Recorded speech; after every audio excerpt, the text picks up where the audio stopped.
Assalamualaikum warahmatullahi wabarakatuh. Alhamdulillahirabbil alamin wa bihi nasta'in wa ala umurid dunya waddin. Wassalatu wassalamu ala asrofil anbiya'i wal mursalin wa ala alihi wa sahbihi ajmain, amma ba. Yang saya hormati Bapak Dr. Ahmad Taufik MPDI selaku dosen pengampu mata kuliah ilmu mantik, dan yang saya sayangi teman-teman seperjuangan. Di sini kami dari kelompok 2 akan mempresentasikan hasil diskusi kami. Sebelumnya saya akan memperkenalkan anggota kelompok kami. Ada Fatati Alfi Nuryani dengan NIM 22200060. Ada saya sendiri Aidia Alafi 22200063. Muhammad Fidian Afkar 222073 dan Dini Wulandari dengan NIM 2220079.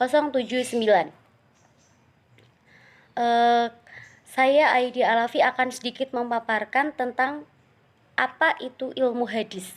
Jadi ilmu hadis di sini adalah ilmu yang membahas tentang kaidah-kaidah untuk mengetahui sanad dan matannya. Selanjutnya ada 2 persoalan mengenai ilmu hadis. Yang pertama, jika berkaitan dengan sanad, itu akan mengantarkan kita untuk menelusuri hadis itu bersambung sanadnya atau tidak. Lalu yang kedua itu berkaitan dengan matan, membantu kita mempersoalkan bahwa hadis itu dari Nabi atau tidak. Dan ada banyak istilah tentang hadis itu sesuai dengan fungsi, yang ada hadis sahih, hadis hasan, dan hadis dhaif. Lalu selanjutnya akan dipaparkan oleh Mbak Fatati Alfi Nuryani. Assalamualaikum warahmatullahi wabarakatuh. Saya Dini Wulandari, NIM 22200079, ingin menjelaskan sedikit tentang cabang-cabang ilmu hadis. Menurut Anwar, dalam bukunya Ilmu Mustalah Hadis dijelaskan bahwa ilmu hadis dibagi menjadi 2, yaitu yang pertama ilmu dirayatul hadis atau ilmu usulur riwayah dan disebut juga dengan ilmu mustalah hadis. Menurut kata sebagian ulama tahqiq, ilmu dirayatul hadis adalah ilmu yang membahas cara kelakuan persambungan hadis kepada sahibur risalah junjungan kita Muhammad SAW dari sikap perawinya, mengenai kekuatan hafalan dan keadilan mereka, dan dari segi keadaan sanad, putus dan bersambungnya, dan yang sepertinya. Adapun objek ilmu hadis dirayah ialah meneliti kelakuan para rawi yang keadaan marwinya, sanad dan matannya.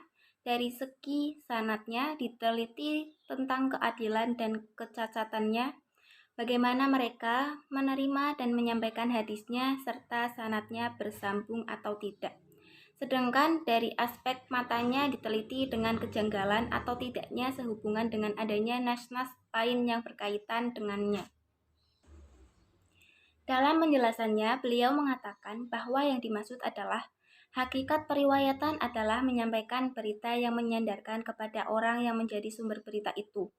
Syarat-syarat periwayatan adalah syarat-syarat perawi di dalam menerima hal-hal yang diriwayatkan oleh gurunya, apakah dengan jalan mendengar langsung atau dengan jalan ijazah atau lainnya. Macam-macam periwayatan. Apakah sanadnya itu bersambung-sambungan atau putus dan sebagainya. Hukum-hukumnya artinya diterima dan ditolaknya apa yang diriwayatkannya itu. Keadaan perawi dan syarat-syaratnya, yaitu adil tidaknya dan syarat-syarat menjadi perawi baik tatkala menerima hadis maupun menyampaikan hadis. Macam-macam yang diriwayatkan ialah apakah yang diriwayatkannya itu berupa hadis Nabi, atsar atau yang lain. Hal-hal yang berhubungan dengan itu ialah istilah-istilah yang dipakai oleh ahli-ahli hadis. Sekian, terima kasih. Yang kedua akan disampaikan oleh teman saya. Wassalamualaikum warahmatullahi wabarakatuh. Selanjutnya ada ilmu riwayatul hadis. ilmu riwayatul hadis adalah ilmu yang memuat segala penukilan yang disandarkan kepada Nabi Muhammad, baik berupa perkataan, perbuatan, kehendak, takrir, ataupun berupa sifatnya. Menurut Syekh Mana Al-Qotan, objek pembahasan ilmu riwayatul hadis berupa sabda Rasulullah, perbuatan beliau, ketetapan beliau, dan sifat-sifat beliau dari segi periwayatannya secara detail dan mendalam. Faedahnya menjaga sunnah dan menghindari kesalahan dalam periwayatannya. Sementara itu, objek ilmu hadis riwayah adalah membicarakan bagaimana cara menerima, menyampaikan pada orang lain, dan memindahkan atau membukukan dalam suatu kitab hadis. Dalam menyampaikan dan membukukan hadis, hanya dinukilkan dan dituliskan apa adanya, baik mengenai matan maupun sanadnya. Adapun kegunaan mempelajari ilmu ini adalah untuk menghindari adanya kemungkinan yang salah dari sumbernya, yaitu Nabi Muhammad SAW. Sebab berita yang beredar pada umat Islam bisa jadi bukan hadis, melainkan juga ada berita-berita lain yang sumbernya bukan dari Nabi atau bahkan sumbernya tidak jelas sama sekali. Menurut Tengku Muhammad Hasbi As-Siddiqi, cabang-cabang besar yang tumbuh dari ilmu hadis riwayah dan diroyah antara lain, yang pertama ada ilmu rijalul hadis. Ilmu rijalul hadis membahas para perawi hadis dari sahabat, dari tabi'in maupun dari angkatan sesudahnya.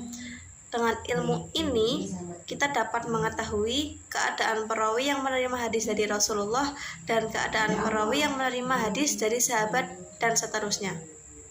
Selanjutnya ada ilmu jahri wa ta'dil, ilmu yang menerangkan tentang hal-hal yang cacat yang dihadapkan kepada para perawi dan tentang pentakdilannya atau memandang adil para perawi dengan memakai kata-kata yang khusus dan tentang martabat kata-kata itu.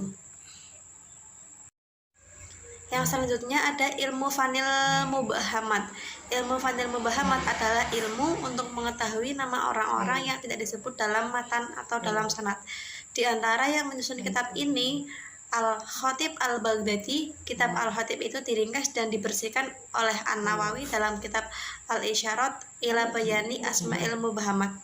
Perawi-perawi yang tidak tersebut namanya dalam Sahih Bukhari diterangkan dengan selengkapnya oleh Ibnu Hajar Al-Aqalani dalam Hidayatus Sari Muqaddamah Fathul Bari. Selanjutnya ada ilmu i'alil hadis, adalah ilmu yang menerangkan sebab-sebab yang tersembunyi, tidak nyata yang dapat merusak hadis. Yang munkoti merofakkan, yang ma'akuf memasukkan suatu hadis ke dalam hadis yang lain dan yang serupa itu. Semuanya ini bila diketahui dapat merusakkan hadis. Selanjutnya ada ilmu gharibil hadis. Ilmu gharibil hadis adalah ilmu hadis ini bertujuan menjelaskan suatu hadis yang dalam matanya terdapat lafadz yang pelik dan yang sudah dipahami karena jarang dipakai, sehingga ilmu ini akan membantu dalam memahami hadis tersebut. Ilmu hadis yang selanjutnya yaitu ilmu nasikh wal mansukh, adalah ilmu yang menerangkan hadis-hadis yang memansuhkan dan menasihkannya. Apabila didapati suatu hadis yang makbul tak ada perlawanan, dinamailah hadis tersebut muhkam. Dan jika dilawan oleh hadis yang sederajat tapi mungkin dikumpulkan dengan tidak sukar, maka hadis itu dinamai mukhtaliful hadis. Jika tidak mungkin dikumpul dan diketahui mana yang terkemudian, maka yang terkemudian itu dinamai nasikh dan yang terdahulu dinamai mansukh. Selanjutnya ilmu talfiqil hadis, yaitu ilmu yang membahas tentang cara mengumpulkan antar hadis yang berlawanan lainnya. Dikumpulkan itu ada kalanya dengan mentasihkan yang am atau yang mentakkidkan yang mutlak, atau dengan memandang banyak kali terjadi. Selanjutnya ilmu tashif wa tahrif, yaitu ilmu yang menerangkan tentang hadis-hadis yang sudah diubah titiknya atau dinamai mushaf dan bentuknya dinamai muharraf. ilmu asbabi wurudil hadis, yaitu ilmu yang membicarakan tentang sebab-sebab Nabi menuturkan sabda beliau dan waktu beliau menuturkan itu. Ilmu ini mempunyai fungsi lain untuk memahami ajaran Islam secara komprehensif. Asbabul wurud dapat juga membantu kita mengetahui mana yang datang terlebih dahulu di antara dua hadis yang bertentangan. Ilmu selanjutnya yaitu ilmu muhtalaf dan muskil hadis, yaitu ilmu yang menggabungkan dan memadukan antara hadis yang zahirnya bertentangan atau ilmu yang menerangkan takwil hadis yang muskil meskipun tidak bertentangan dengan hadis yang lain. Oleh sebagian ulama dinamakan muhtalaf al-hadis atau muskil al-hadis, atau semisal dengan itu ilmu ini tidak akan muncul kecuali dari orang yang menguasai hadis dan fikih. Sekian dari kelompok kami. Bila ada kesalahan dan kekurangan, kurang lebihnya mohon maaf. Allahul muwaffiq ila aqwamit thoriq. Assalamualaikum warahmatullahi wabarakatuh.